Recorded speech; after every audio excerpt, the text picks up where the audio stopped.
السلام علیکم ورحمۃ اللہ وبرکاتہ۔ دوستو، آج کل افغانستان میں امارت اسلامی افغانستان کے خلاف جو گروپس برسر پیکار ہے، ان میں دو گروپس نمایاں ہیں۔ ایک تو داعش ہے اور دوسرا جو ہے وہ NRF کے نام سے ہے۔ جہاں تک داعش کی بات ہے، یہ تو اب کسی سے ڈکی چھپی بات نہیں ہے کہ داعش کو کون لوگ سپورٹ کر رہے ہیں اور ان کا اصل ایجنڈا اور مقصد کیا ہے۔ لیکن جہاں تک اگر ہم NRF کی بات کرتے ہیں، NRF فی الحال افغانستان میں ان کی مزاحمت نہ ہونے کی برابر ہے اور یہ صرف اور صرف سوشل میڈیا کی حد تک ہی رہ گیا ہوا ہے۔ لیکن افغانستان سے باہر یورپ میں، امریکہ میں جو ان کے میڈیا نیوز چینلز ہیں، NRF کو بہت زیادہ بڑا چڑھا کے پیش کر رہے ہیں۔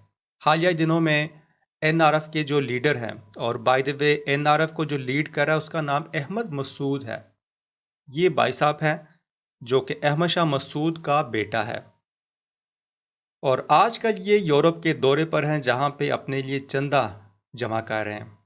انہوں نے حالیہ دنوں میں ایک انٹرویو دیا ہے جس میں وہ کہتے ہیں کہ افغانستان میں مسلمانوں کا خون بہانے کے لیے اور افغانستان میں ابھی قائم جو ایک اسلامی نظام ہے، اس کو ختم کرنے کے لیے وہ اسرائیل سے مدد لینے کے لیے تیار ہیں۔ Afghan resistance leader wants Israel's help in fighting the Taliban.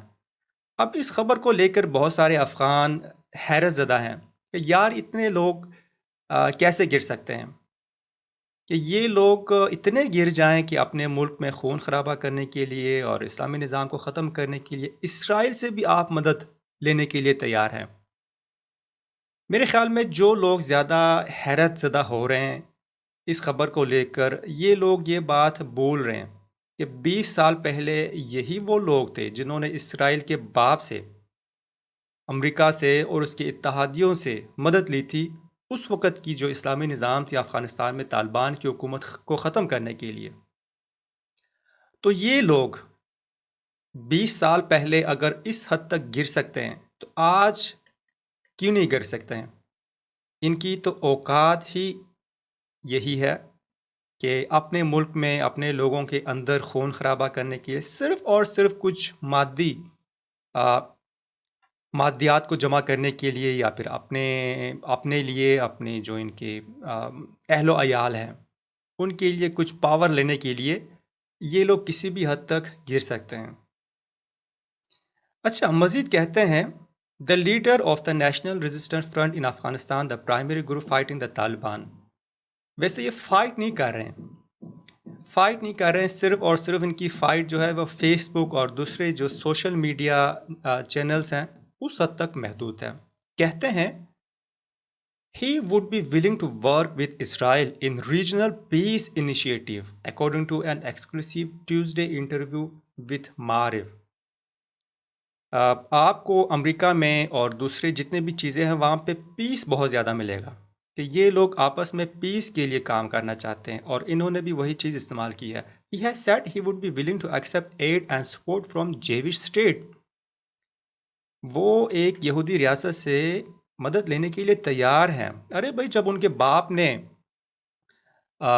France سے اور دوسرے جرمنی یا جتنے بھی دوسرے ممالک تھے، جب اس سے انہوں نے ایڈ لی تھی، اس وقت ہیلپ لی تھی، تو اس کا بیٹا کیوں نہیں لے سکتا؟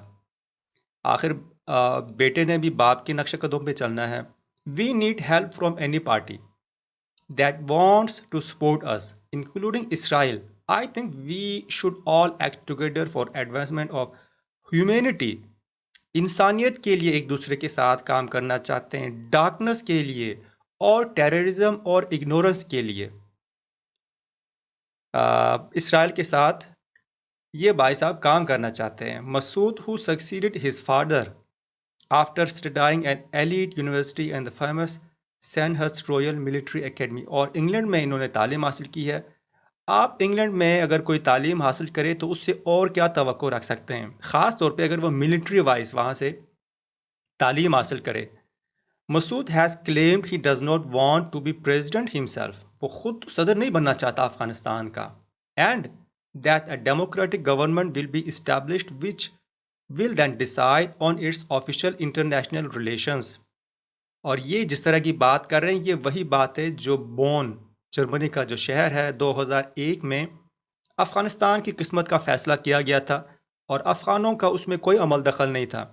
وہ سارے کے سارے جو یورپین ممالک تھے، جو شیطانی قوتیں تھیں، انہوں نے افغانستان کے بارے میں سب کچھ فیصلہ کیا تھا۔ اور یہ بھائی صاحب جو بات کر رہے ہیں، اوپر نیچے یہ بھی وہی بات کر رہے ہیں کہ آپ ہماری مدد کریں کہ ہم جو اسلامی نظام ہے اس کو ختم کریں، اس کے بعد آپ جو حکم کریں گے ہم اس کو پائے تکمیل تک پہنچائیں گے۔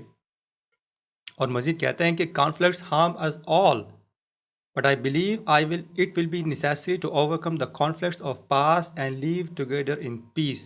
واہ بھائی واہ، ہمیں ساروں کے ساتھ کوئی بھی ہو بس پیس میں زندگی کرنی چاہیے، چاہے وہ ممالک آپ کے ملک میں مداخلت کریں، آپ کے ملک کو انویڈ کریں، آپ لوگوں کو بے گناہ انسانوں کو قتل کریں، بس ہمیں ان کے ساتھ پیس رکھنی چاہیے۔